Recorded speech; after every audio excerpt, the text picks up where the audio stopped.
হঠাৎ করে বাংলাদেশে এসে যা বুঝতে পারলাম, রমজান, ঈদ এগুলা আসলে বাংলাদেশীদের জন্য না। কেন জানেন? এগুলা হইছে ১০ দিন হইছে আপনার ১ম ১০ দিন তরমুজ, খেজুর আরো কিছু আছে ইত্যাদি। এগুলা যারা বেচে তাদের জন্য ১০ দিন রোজা। ঠিক আছে?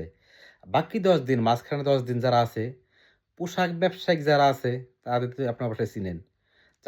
যাদের মার্কেট আছে, বিশাল, বিশাল দোকান আছে বা এই জুতার দোকান আছে, তাদের জন্য হইছে মাঝখানের ১০ দিন। আর শেষের ১০ দিন কাদের জানেন নাকি? শেষের ১০ দিন হইছে গাড়ির ড্রাইভাররা, গাড়ির হেল্পাররা, পরিবহনের মালিক আছে যারা, বিশাল, বিশাল গাড়ির মালিক তাদের জন্য। এই বাংলাদেশ। এই বাংলাদেশের ঈদ, বাংলাদেশের রোজা। এটা মানতে হইব। এইটাই। বাংলাদেশে এই পরিবেশ চলে আইছে, এইভাবেই চলবো। পরিবর্তন কখনো হইব না। এটাই বাস্তব।